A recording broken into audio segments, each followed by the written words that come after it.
Hello everyone, welcome to trending exam way to success. Myself Komal. As you know, हम आपके साथ लाए हैं समसामयिक घटना चक्र की सीरीज़, और इस सीरीज़ में हम पॉलिटी को chapter wise previous year questions के थ्रू कवर करेंगे।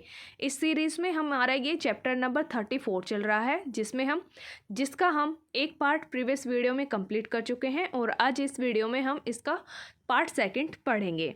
आप सभी को पता है कि इस सीरीज़ में हम पॉलिटी के जितने भी 20 से 25 सालों में क्वेश्चंस पूछे जा चुके हैं उन सब के बारे में कंबाइंड स्टडी कर रहे हैं। अलग अलग एग्जाम्स में जो भी क्वेश्चंस पॉलिटी के पूछे गए हैं उन सबको यहाँ पर हम कंबाइंड स्टडी कर रहे हैं। तो चलिए दोस्तों, स्टार्ट करते हैं आज का हमारा वीडियो, जिसमें हम क्वेश्चन नंबर 36 से स्टार्ट करेंगे। इस चैप्टर के 35 क्वेश्चन हम प्रीवियस वीडियो में कंप्लीट कर चुके हैं, और ये हमारा है चैप्टर नंबर 34, चुनाव आयोगों के बारे में हम इसमें पढ़ेंगे। तो चलिए स्टार्ट करते हैं। क्वेश्चन नंबर 36, राज्य की विधानमंडलों के निर्वाचन के लिए सिद्धांतों में सम्मिलित हैं। जो राज्य की विधानमंडल होती हैं, इनके इलेक्शंस के लिए क्या क्या प्रिंसिपल्स हैं वो आपको यहाँ पर स्टेटमेंट में दिए गए हैं, और आपको यहाँ पर बताना है कि इनमें से कौन सी स्टेटमेंट करेक्ट है। फर्स्ट, यह वयस्क मताधिकार पर आधारित होते हैं। ये बिल्कुल करेक्ट है। राज्य के जो विधानमंडल के निर्वाचन होते हैं वह वयस्क मताधिकार पर आधारित होते हैं। सेकंड में, प्रत्येक क्षेत्रीय निर्वाचन क्षेत्र के लिए केवल एक निर्वाचक सूची होगी। जो ये निर्वाचन क्षेत्र होते हैं जिनका डिस्ट्रीब्यूशन किया जाता है, इनमें जो निर्वाचन सूची होती है वो एक होगी। थर्ड, धर्म, प्रजाति, लिंग आदि के लिए निर्वाचक सूची बनाने में कोई स्थान नहीं होगा। इस लाइन का ये मतलब है कि जो भी निर्वाचक सूची तैयार की जाएगी उसमें धर्म, प्रजाति और लिंग के आधार पर किसी के साथ भी कोई भेदभाव नहीं किया जाएगा। फोर्थ में बोला है कि राजनीतिक दलों को अपने स्वयं के मानक स्थापित करने की स्वतंत्रता होगी। जो राजनीतिक पार्टी होती हैं, पॉलिटिक्स पार्टी होती हैं, उन्हें अपने स्वयं के जो मानक होते हैं, चिन्ह होते हैं, वो अपनी मर्जी से स्थापित करने की फ्रीडम होती है। तो यहाँ पर जो आपको चारों की चारों स्टेटमेंट दी गई हैं वो आपकी चार के चारों करेक्ट हैं। तो यहाँ पर आपका ऑप्शन डी सही है, सभी चारों आपकी करेक्ट बताई गई हैं। आगे इसका एक्सप्लेनेशन देखते हैं। संविधान के आर्टिकल 326 में प्रावधानित है कि लोकसभा और राज्यसभा की विधानसभाओं के लिए निर्वाचन वयस्क मताधिकार के आधार पर होंगे। साथ ही आर्टिकल 325 में प्रत्येक प्रादेशिक क्षेत्रीय निर्वाचन के लिए एक साधारण निर्वाचक सूची होगी, और केवल धर्म, मूल वंश, जाति, लिंग या इनमें से किसी आधार पर कोई व्यक्ति ऐसी किसी सूची में शामिल किए जाने के लिए अपात्र नहीं होगा। इसके अतिरिक्त भारत में राजनीतिक दल अपने मानक स्वयं निर्धारित कर सकते हैं। उन्हें अपने जो मानक चिन्ह होते हैं, वोटिंग जो चिन्ह होते हैं, उन्हें अपनी मर्जी से निर्धारित करने की फ्रीडम होती है। क्वेश्चन नंबर 37, निर्गम मत सर्वेक्षण के विषय में कौन सा कथन सही है। यहाँ पर आपको बताना है कि जो निर्गम मत सर्वेक्षण होता है उसके बारे में इनमें से कौन सा ऑप्शन करेक्ट है। निर्गम मत का मतलब ये होता है एग्जिट पोल, यानी कि आपने जिस पार्टी को वोट दिया है उसके बारे में उनको पता चल जाता है।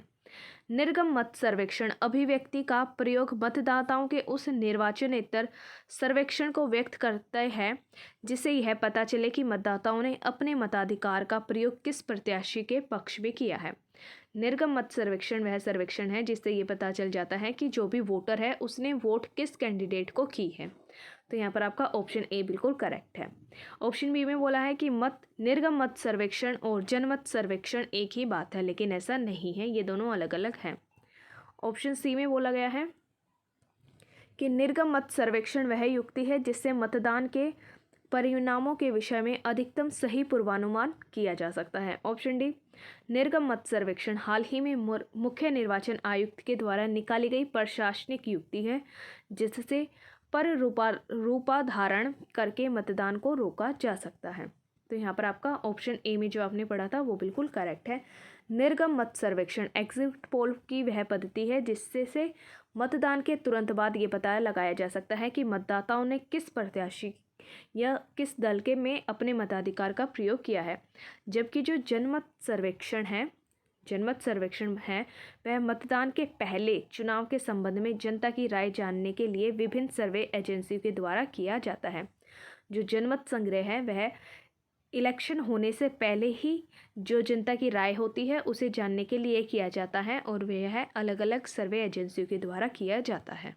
क्वेश्चन नंबर 37, 38 2009 में लोकसभा के जो चुनाव हुए थे उसमें निर्वाचकों की संख्या मिलियंस में कितनी थी? 1 मिलियन बराबर होता है 10 लाख। तो यहाँ पर आपको बताना है कि 2009 में कितने मिलियन निर्वाचक थे लोकसभा के चुनाव में। Option A 1815, option B 613, option C 714 और ऑप्शन डी 903। तो यहाँ पर आपका ऑप्शन सी करेक्ट है। 714 मिलियन निर्वाचक थे 2009 के लोकसभा चुनाव में। वर्ष 2009 में लोकसभा के आम चुनाव में निर्वाचकों मतदान के लिए जो योग्य व्यक्ति थे इनकी कुल संख्या लगभग 714 मिलियन थी। फिर 2019 के लोकसभा के आम चुनाव में निर्वाचकों की जो कुल संख्या थी वह 908.72 मिलियन थी। क्वेश्चन नंबर 39 लोक प्रतिनिधित्व संशोधन अधिनियम 1996, जो आपका लोक प्रतिनिधित्व अधिनियम 1951 था उसे अमेंड किया गया था 1996 में। उसके द्वारा निर्वाचित विधि में जो भी संशोधन हुए थे उनके यहाँ पर आपको 4 स्टेटमेंट दी गई है और आपको बताना है कि उन संशोधनों में से कौन सा यहाँ पर करेक्ट है। फर्स्ट, भारतीय राष्ट्रीय ध्वज और भारत के संविधान के अपमान के अपराध के लिए किसी दोष सिद्धि के होने पर दोष सिद्धि की तिथि से 6 वर्ष के लिए संसद और राज्य की विधानमंडलों में चुनाव लड़ने की अयोग्यता हो जाएगी। ये आपका बिल्कुल करेक्ट है।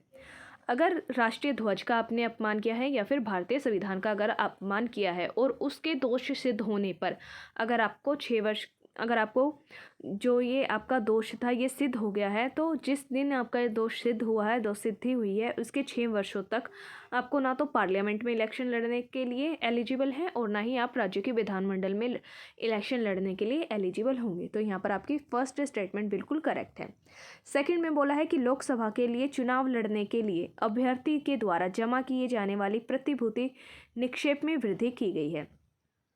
लोकसभा के लिए जो चुनाव लड़े जाते थे उसके लिए जमानत की कुछ राशि जमानत के तौर पर दी जाती थी, उस राशि को अब बढ़ा दिया गया है। ये भी बिल्कुल करेक्ट है। सेकंड स्टेटमेंट भी आपकी सही है।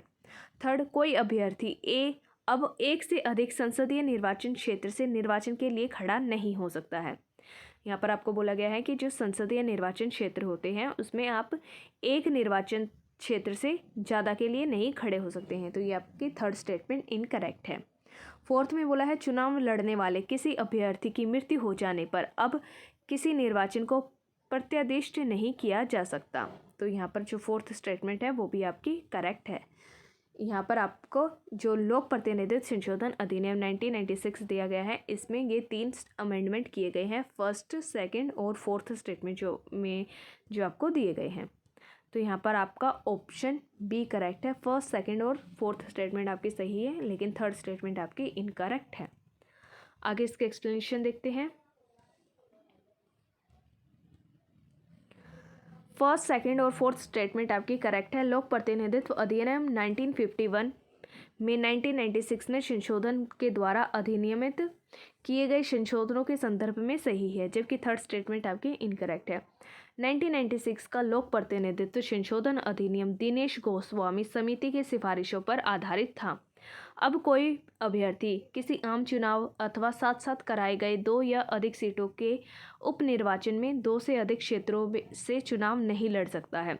यदि किसी प्रत्याशी की मृत्यु हो जाए तो चुनाव प्रत्यादिष्ट या रद्द नहीं होगा, बल्कि मान्यता प्राप्त दल के प्रत्याशी की मृत्यु की स्थिति में संबंधित दल को नया प्रत्याशी चुनावी मैदान में उतारने का ऑप्शन दिया गया है। अगर किसी कैंडिडेट की मृत्यु हो जाती है जो इलेक्शन में खड़े हुए थे तो जो पार्टी होती है वह किसी और कैंडिडेट को खड़ा कर सकती है, चूज़ कर सकती है।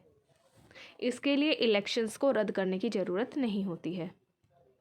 क्वेश्चन नंबर 40 दिनेश गोस्वामी की जो समिति थी इसने किस चीज़ की सिफारिश की थी? ऑप्शन ए राज्य स्तरीय निर्वाचन आयोग के गठन की, ऑप्शन बी लोकसभा के चुनाव के लिए सूचीबद्ध पद्धति की, ऑप्शन सी लोकसभा के चुनाव के सरकारी निधियन की और ऑप्शन डी लोकसभा के चुनाव में निर्दलीय प्रत्याशियों की अभ्यर्थता पर प्रतिबंध लगाने की। तो यहाँ पर आपका ऑप्शन सी करेक्ट है।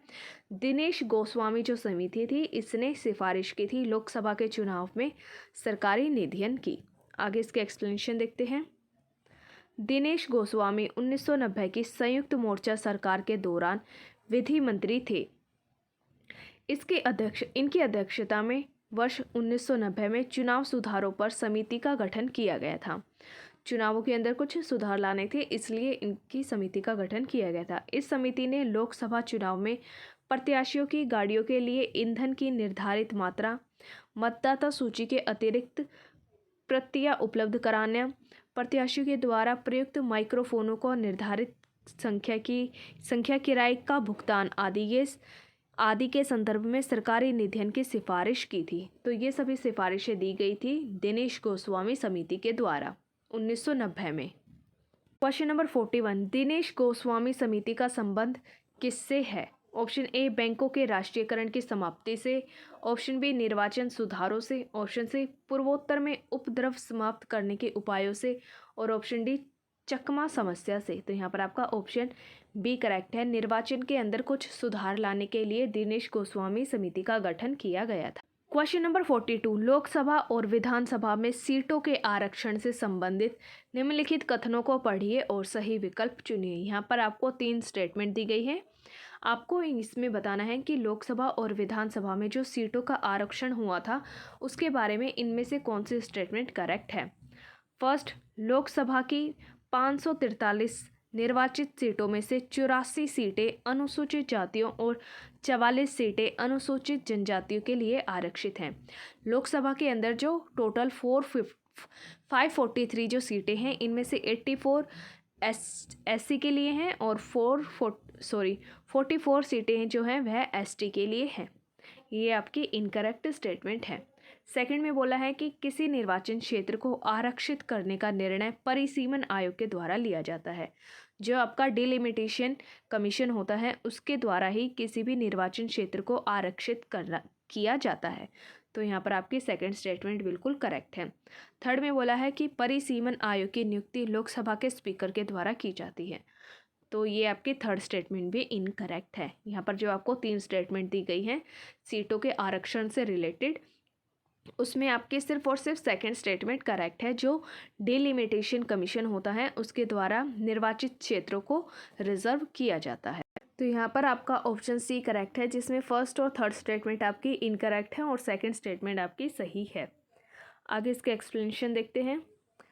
2008 के परिसीमन के तहत वर्तमान में लोकसभा की कुल 543 सीटें निर्वाचित सीटों में से 84 एससी अनुसूचित जातियों के लिए हैं और 47 सीटें अनुसूचित जातियों के लिए हैं, एसटीज के लिए हैं, अनुसूचित जनजातियों के लिए हैं। और वहाँ पर आपको फर्स्ट स्टेटमेंट में बोला था कि ये 44 सीटें हैं, इसलिए वो आपकी फर्स्ट स्टेटमेंट इनकरेक्ट है। परिसीमन आयोग का गठन संविधान के आर्टिकल 82 के तहत संसद के द्वारा बनाई गई विधि के अधीन केंद्र सरकार के द्वारा किया जाता है। किसी निर्वाचन क्षेत्र के सीमांकन और उससे आरक्षित करने का निर्णय परिसीमन आयोग डिलिमिटेशन कमीशन के द्वारा किया जाता है। तो यहाँ पर आपके सेकंड स्टेटमेंट भी सही है। क्वेश्चन नंबर 43, परिसीमन आयोग के संदर्भ में निम्नलिखित कथनों पर विचार कीजिए। यहाँ पर आपको 2 कथन दिए गए हैं डिलिमिटेशन कमीशन के बारे में। आपको बताना है कि इनमें से कौन सा करेक्ट है। फर्स्ट, परिसीमन आयोग के आदेशों को किसी न्यायालय में चुनौती नहीं दी जा सकती। जो परिसीमन आयोग है इनके जो भी आदेश होते हैं उन्हें किसी भी कोर्ट में चैलेंज नहीं किया जा सकता है। तो ये फर्स्ट स्टेटमेंट आपकी बिल्कुल करेक्ट है। सेकंड में बोला है परिसीमन आयोग के आदेश जब लोकसभा और राज्यसभा की विधानसभा के सम्मुख रखे जाते हैं, इनके सामने रखे जाते हैं, तब उन आदेशों में कोई संशोधन नहीं किया जा सकता। तो ये भी आपका बिल्कुल करेक्ट है। डिलिमिटेशन कमीशन जो होते हैं इनकी जो भी आदेश होते हैं उनको लोकसभा और राज्यसभा के सामने जब रखा जाता है तो उसके अंदर कोई भी अमेंडमेंट नहीं की जाती है। तो यहाँ पर आपका ऑप्शन सी करेक्ट है, जिसमें फर्स्ट और सेकंड दोनों ही स्टेटमेंट आपकी बिल्कुल करेक्ट दी गई हैं। आगे इसके एक्सप्लेनेशन देखते हैं। परिसीमन अधिनियम के अंतर्गत परिसीमन आयोग की स्थापना भारत सरकार के द्वारा की जाती है। इसका मुख्य कार्य होता है विगत जनगणना, जो जनगणना हो चुकी है उनके आधार पर चुनाव क्षेत्रों की सीमा को निर्धारित करना। ये सभी काम होते हैं परिसीमन आयोग के। जब भी जनगणना होती है, सेंसस होती है, सेंसस के बाद में जो चुनाव क्षेत्र होते हैं उन्हें उनकी सीमाओं को निर्धारित करना, ये से भी काम होता है परिसीमन आयोग का। यह आयोग एक शक्तिशाली संस्था है जिसके आदेशों को किसी कानूनी न्यायालय में चुनौती नहीं दी जा सकती है। इसके आदेश लोकसभा और संबंधित राज्य की विधानसभाओं के समक्ष रखे जाते हैं, किंतु इन्हें आयोग के आदेशों में सुधार की अनुमति नहीं दी जाती है। यानी कि जो लोकसभा है और जो राज्य की विधानसभा है, इनके द्वारा, परिसीमन आयोग के द्वारा जो भी आदेश दिए गए हैं उनके अंदर ये कोई भी सुधार नहीं कर सकते हैं। अब तक भारत में 5 बार 1952 में, 1963 में, 1973 में, 2002 में और 2020 में परिसीमन आयोग का गठन किया गया है। क्वेश्चन नंबर 44, नीचे 2 कथन दिए गए हैं, एक को एजर्शन कहा गया है और दूसरे को रीज़न कहा गया है। आपको बताना है कि इनमें से क्या करेक्ट है। एजर्शन में बोला है आनुपातिक प्रतिनिधित्व की प्रणाली अल्पसंख्यकों के प्रतिनिधित्व की समस्या का कुछ हद तक समाधान कर सकती है। भारत के अंदर जो आनुपातिक प्रतिनिधित्व अपनाई गई है चुनाव के लिए, वह प्रणाली जो अल्पसंख्यक हैं, जो लोग माइनॉरिटी में हैं, उनके प्रतिनिधित्व की जो समस्या होती है उनका कुछ हद तक समाधान करती है, उन्हें रिजोल्व करती है। तो ये जो आपकी एजर्शन है ये बिल्कुल करेक्ट है। रीज़न दिया गया है आनुपातिक प्रतिनिधित्व की प्रणाली निर्जातीयता, लिंग, हितों और विचारधाराओं पर आधारित सभी प्रकार के समूहों को यथोचित प्रतिनिधित्व को सुलभ बनाती है। तो यहाँ पर जो आपको रीज़न दिया गया है वो भी बिल्कुल करेक्ट है। यहाँ पर आपका एजर्शन और रीज़न दोनों करेक्ट दिए गए हैं, इसलिए आपका ऑप्शन ए करेक्ट है, जिसमें एजर्शन और रीज़न दोनों सही हैं और जो रीज़न है वह एजर्शन की सही से व्याख्या भी करता है। तो ऑप्शन ए आपका बिल्कुल करेक्ट है। इसके एक्सप्लेनेशन अभी देखते हैं। आनुपातिक प्रतिनिधित्व की व्यवस्था निर्वाचन क्रिया प्रणाली के रूपों में अल्पसंख्यक समूहों का उनकी संख्या के अनुपात में यथोचित प्रतिनिधित्व सुनिश्चित करती है। इस प्रणाली से सभी वर्गों का समुचित प्रतिनिधित्व सुनिश्चित होता है। यहाँ पर आपकी एजर्शन भी सही है और रीज़न भी सही है, और जो रीज़न है वो एजर्शन की सही व्याख्या भी करता है। जो आनुपातिक प्रतिनिधित्व प्रणाली होती है, इसमें क्या होता है कि किसी भी राज्य के अंदर जितनी भी जनसंख्या होती है उस जनसंख्या के आधार पर ही वहाँ के जो कैंडिडेट होते हैं उन्हें इलेक्ट किया जाता है।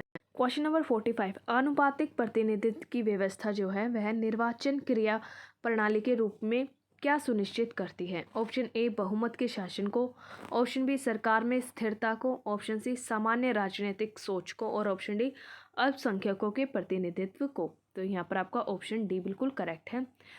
भारत के अंदर जो आनुपातिक प्रतिनिधित्व की व्यवस्था अपनाई गई है वह अल्पसंख्यकों के प्रतिनिधित्व को एंश्योर करती है। तो यहाँ पर आपका ऑप्शन डी बिल्कुल करेक्ट है। आगे देखते हैं क्वेश्चन नंबर 46, उस देश में आनुपातिक प्रतिनिधित्व आवश्यक नहीं है जहाँ, यहाँ पर आपको बताना है कि किस देश के अंदर आनुपातिक प्रतिनिधित्व जो प्रणाली होती है वह आवश्यक नहीं होती है। ऑप्शन ए कोई आरक्षित निर्वाचन क्षेत्र, ऑप्शन बी द्विदलीय प्रणाली विकसित हुई है, ऑप्शन सी पहले आए सब ले जाए फर्स्ट पास्ट पोस्ट पद्धति प्रचलित है, और ऑप्शन डी राष्ट्रपति और संसदीय शासन प्रणाली का सम्मिश्रण है।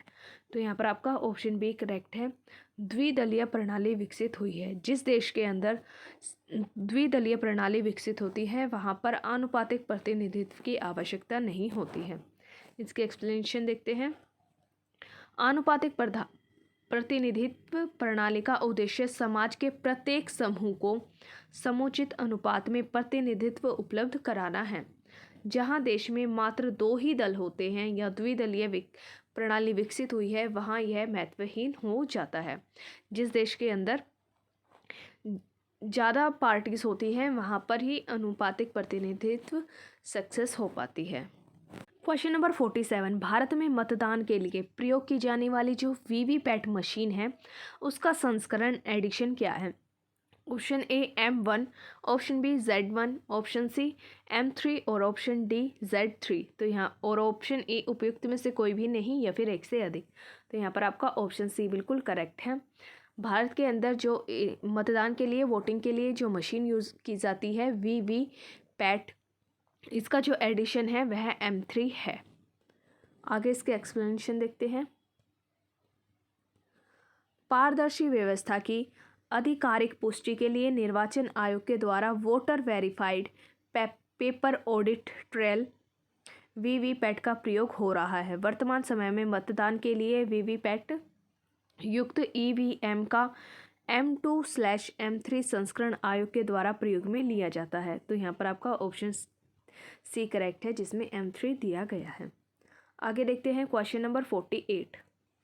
निर्वाचन आयोग को 3 सदस्यीय आयोग किस वर्ष से बनाया गया था? जो आपका इलेक्शन कमीशन है, इसे 3 सदस्यीय आयोग कब बनाया गया है? ऑप्शन ए 1982 में, ऑप्शन बी 1988 में, ऑप्शन सी 1989 में और ऑप्शन डी 1990 में। तो यहाँ पर आपका ऑप्शन सी करेक्ट है, 1989 में इसे 3 सदस्यीय बनाया गया है। आगे इसके एक्सप्लेनेशन देखते हैं। भारत के निर्वाचन आयोग में मूलतः एक मुख्य निर्वाचन आयुक्त ही होता था। जिस समय निर्वाचन आयोग का गठन किया गया था उस समय इसमें सिर्फ और सिर्फ चीफ इलेक्शन कमीशन होते थे, फिर 16 अक्टूबर 1989 को सर्वप्रथम पहली बार निर्वाचन आयोग में 2 अतिरिक्त निर्वाचन आयुक्तों की नियुक्ति भी की गई थी, परंतु 1 जनवरी 1990 तक ही ये अपने पद पर रहे थे। फिर 1 अक्टूबर 1993 को फिर से 2 अतिरिक्त निर्वाचन आयुक्तों की नियुक्ति की गई और तब से अब तक ये जो आयोग है यह 3 सदस्यीय आयोग बना हुआ है। Question number 49। निम्नलिखित में से कौन भारत के चुनाव आयोग का सदस्य नहीं था? यहाँ पर आपको 4 पर्सनैलिटीज़ के नाम दिए गए हैं और आपको इनमें से बताना है कि कौन ऐसे व्यक्ति हैं जो चुनाव आयोग के सदस्य नहीं रहे हैं। ऑप्शन ए डॉक्टर MS गिल, option B NB Lohani, option C TS Krishnamurthy और ऑप्शन डी बी लिंग दोहू। तो यहाँ पर आपका ऑप्शन बी करेक्ट है, NB लोहानी ऐसे व्यक्ति हैं जो चुनाव आयोग के सदस्य नहीं रहे हैं। 2000 में डॉक्टर MS गिल चुनाव आयोग के अध्यक्ष रहे थे और कृष्णमूर्ति और लिंगदो अन्य सदस्य थे। बाद में लिंगदो और कृष्णमूर्ति भी चुनाव आयुक्त बने थे, लेकिन जो NB लोहानी हैं वह चुनाव आयोग के सदस्य नहीं रहे हैं। आगे देखते हैं क्वेश्चन नंबर 50।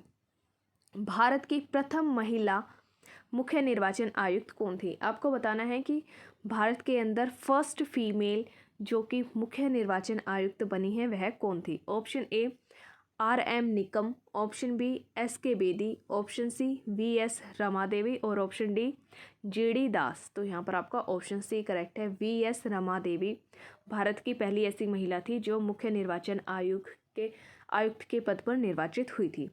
भारत की प्रथम महिला मुख्य निर्वाचन आयुक्त BS रमादेवी थी।